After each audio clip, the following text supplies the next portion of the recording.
Co si vzít na dobré obchodní jednání, jak se obléct tak, aby to příslušelo hodnotě toho produktu a biznesu, který děláte, tak to si probereme v následujícím videu. Pamatujte, že ne vždy můžete být vyfešákováni v současné chvíli, jako jsem třeba já, ale určité produkty to vyžadují. Jaké to jsou a jak jít oblečený, na to se podíváme právě teď. Jak být na schůzce oblečený? Je to velmi složitá otázka. Záleží to na tom, co prodáváte, jaký máme produkt či službu, v jakém prostředí je třeba se stýkat. Věřím tomu, že když přijdete mnohdy takto oblečený, tak nic nepokazíte, ale také můžete mnohé lidi vystrašit. Vždy přemýšlejte, s kým se potkáte, jak byste tam měli vypadat.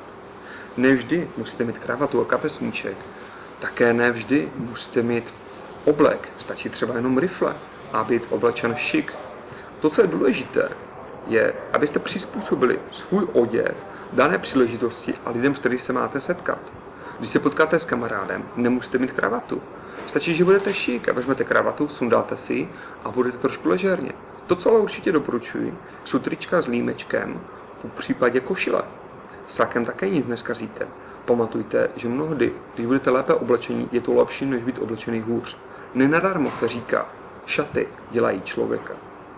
Samozřejmě to, co hraje svou roli při schůzkách, jsou také doplňky, které máte na sobě. Nebojte se investovat do kvalitních hodinek, protože to něco, co buduje důvěru na straně lidí. Když budete hovořit o penězích, nemůžete vypadat jako bezdomovec a vagabund. Je dobré se nějak prezentovat. A k tomu patří i určité doplňky. Těmi doplňky můžou být hodinky. Může to být smartphone, může to být pěkný diář, může to být i tužka. Zajímavá tužka, která je jiná. Stačí, že bude třeba ze dřeva. Nemusí to být okamžitě párkrát za hodně moc peněz. Byť se hodí. Ale také pamatujte, že když to bude příliš moc ukázalé, člověk se může vystrašit a utéct. Takže bejte na to, aby to bylo nějak v harmonii s lidmi, s kterými se potkáte. A tam nejsou velké otevřené nůžky mezi člověkem, který je normální, těžce pracující člověk, teď se nechce nikoho dotknout, třeba na stavbě, a vy přijdete takto oblečený a začnete mu vyprávět, že je špatně, aby tu přišel v monterkách. Ne, to byla jeho volba. A jestliže přijdeš v monterkách a vy víte, že to je takový člověk a má ambice, že to je jeho dočasný stav, a vy si sundáte kravatu, odebnete košili, řeknete super, jsem rád, že je to člověk jako vy. Vzpomínám si, když já jsem pracoval na stavbě, je to mnoho let, připomínáte mě samotného a proto si tady uvolním, abych se cítil s váma komfortně. Můžu tak udělat? Když to uděláte, on to pochopí a řekne, jo super, bych tak nemohl nosit kravatu. A vidí, že ne všichni musí být kravaťáci v té firmě, kde pracujete vy, a už zase došlo k totožnění. Tudíž pamatujte, že doplňky, jako jsou třeba kvalitní brýle, hodinky, věci, oblečení a tak dále, by mělo být vždycky s nějakou trošičku harmonii s lidmi, s kterými se potkáte. Jak být oblečen je samozřejmě jeden z věmů, které vidí lidé, když přijdete na schůzku. Mnohdy vidí i ty věci, které máte kolem sebe. Podávám jednoduchý příklad. Představte si, že máte schůzku v pěkném hotelu. Přijede člověk krásným autem, vystoupí, jeho řeč těla hnedka ukazuje, že je docela v pohodě. Přijde na recepci, něco tam říká a pak odjede výtahem nahoru. Co si o tom člověkovi pomyslíte? Asi si řeknete, že je v pohodě.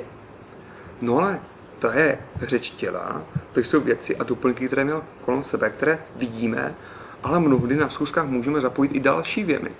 A to je čich. Mnohdy se mi stalo, že přišel člověk, který krásně voněl. Voněl vyzralou vůní. A já jsem si řekl, sakra, ten člověk, takový sympatiák, tak bych chtěl vypadat jako on. A ještě skvěle voní, co to je vůbec za vůní, je to super. Prostě navázala ta vůně docela příjemné prostředí. Pamatujte ale, že s vůněma to mnohdy můžete pokazit. Přišla mi na schůzku kdysi jedna paní, byla nádherná, blondýna, jak kdyby maloval sám Pán Bůh, ale voněla tak agresivní vůní, že jsem přemýšlel o jedné jediné věci. Jak otevřít okno a kdy to skončí.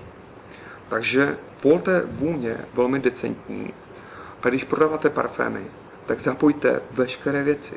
Když je neprodáváte, tak to s parfémem nepřehaníte, ale využívejte. To, co chci říct, je, že byste na vůních neměli rozhodně šetřit. V network marketingu se vždycky směji, když se potkávám s lidmi od roku 2000, kolik vizitek už mají. Mnohdy jsou to srdcaři a vyrobili si vizitky na firmu, kterou zrovna dělají. Nicméně tito lidé za období 15-16 let již vyměnili minimálně 5 a více firem. Stále si vytvářejí vizitky s logem různé společnosti. Proto pamatujte to, že tou značkou v síťovém marketingu jste především vy sami. Proto jsem se já rozhodl, že mám udělanou vizitku, která je pouze má osobní. Má osobní vizitka tak neříká nic o konkrétní firmě, neříká nic o konkrétním produktu. Vizitka reprezentuje mě jako osobnost a mě jako značku. Pokud já budu v pohodě a budu mít i dobrý produkt a dobrou firmu v pohodě, pak tito lidé budou mít v paradigmatu, že Bohdan Štěšík byl člověk, s kterým spolupracovat byla vždycky radost. A nemusím měnit tak vizitku každý měsíc, každý kvartál, možná několikrát za období své kariéry. To je něco, co doporučuji i vám.